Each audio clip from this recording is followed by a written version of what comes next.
I'm Jennifer Keltner with Rescue Party Give, and I have Anxhela Bruci with me.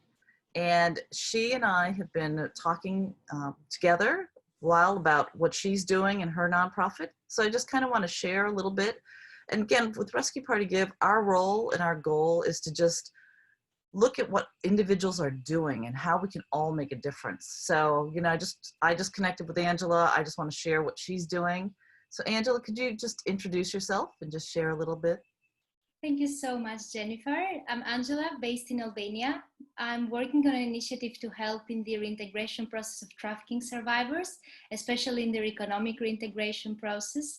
We're working with a diverse team called the Empowerfull team, trying to provide employment and economic empowerment opportunities to survivors of human trafficking that are being reintegrated in Albania. So thank you. And you know what, you're so young, Anxhela, and I just kind of want to share, can you tell everyone a little bit about your life and your story, because it's so powerful, and this kind of is the reason why you're doing what you're doing, but I think it's amazing. But I'd love you to share your background that we've talked about. Thank you for asking about that. Well, I'm 23 years old, and it all started when me and my family we experienced modern slavery. We were smuggled across the border of Albania to Greece, trying to escape from a civil war. And it was that the first moment when we experienced lacking safety, social inclusion, the fulfillment of our own human rights. And since then, I started being driven by the vision for social justice, for social change, and especially supporting survivors of modern slavery, particularly sex trafficking, because that's one of the most used forms for victims trafficked from Albania in other countries. And this is when it all started. However, by growing up, I understood that I needed to be more practical in my approach. So I did my master's studies in global crime and justice at the University of York in the UK, where I got a more theoretical and research experience in terms of human trafficking, what works, what's not working, what are the responses of governments that are facing with this issue, and how we can better implement policies that can help survivors to fully reintegrate in the society. It's just amazing what you're doing. And I'm so thrilled to be connected with you. And just, can you share a little bit about what your thoughts are, like the connection between smuggling and human trafficking? Do you see a connection with that? Well, when we see it from the first perspective, there is no clear connection between that, and people's usually they do not understand if there is a difference or not, but actually there is a difference, and the main difference is in the force and coercion used by the traffickers. When you are a victim of human trafficking, you've never had discussions to flee the country, to move from another country to another country, or you've never been asked about that. However, when you are a victim of human smuggling, you've had initial discussions with your smugglers. You went there to pay a specific amount of money to flee from a country, either because it's a conflict country or because it's not providing the necessary services to meet your needs. But in terms of human trafficking, there are many other forms, abusive forms used by traffickers, that they do differentiate with the forms used for human smuggling. However, at the end, if you are a victim of human smuggling, you are in a higher risk to end up a victim of human trafficking than if you're just on a daily basis living your life. So I would say that it's also a risk factor for human trafficking. Great, thank you. And so you were just presenting at Stanford Rebuild, which Stanford, because of this whole COVID environment, I think they reached out globally around the world to look at seeing how we could rebuild with COVID, and they were looking at entrepreneurs, and they basically went from a pool of 6,000 to 10.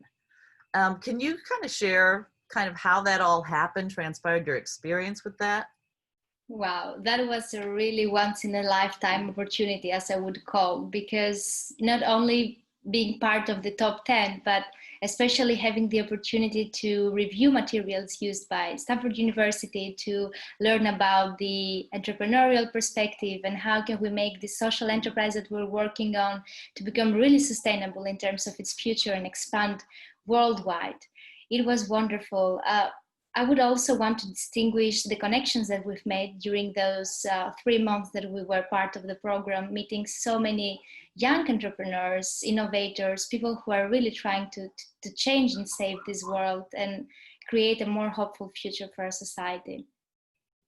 I think that's just wonderful. And I just think that everything you're doing, again, I do see us staying connected. I see collaboration between what you're doing in Albania and what Rescue Party Give is doing here in the US. Again, I see our efforts are going to go global. So I just want to thank you so much for your time. Is there anything that you want to share more, or anything with our time together that you want to say? Well, first of all, thank you so much for the connection, for giving me this space. I know your values. I know that you're driven by social justice value as well. And I'm really happy to be having this conversation with you, and also from our side to be supporting your cause in whichever way we can as a youth-led initiative. I just wanted to emphasize that there is often this perception that everything ends after rescue, after victims of human trafficking, they rescue. However, for me, this is where the real challenge begins, after their rescue. And this is where we can actually contribute in their development and contribute in their reintegration, so they are not end up re-trafficked again, or they don't end up increasing the cases of human trafficking. This is where we can really have a change and we can really have an impact.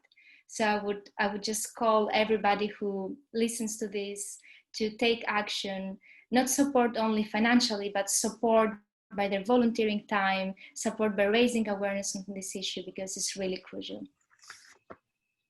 And I just think, again, your age, and I look at, you have every opportunity to go and do a career and a path that is, one is, it's focused on, your own development and growth. But I look at you and I see what you're doing for society.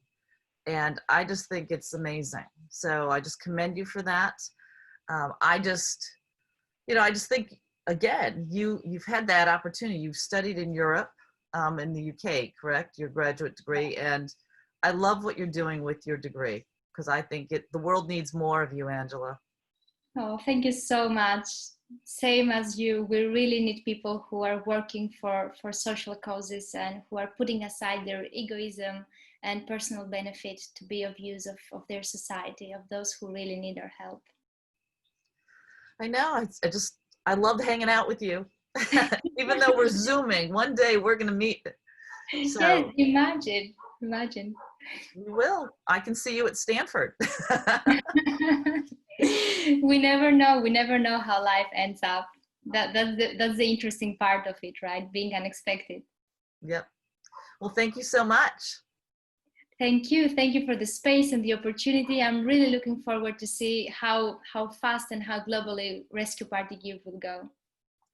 Thank you so much.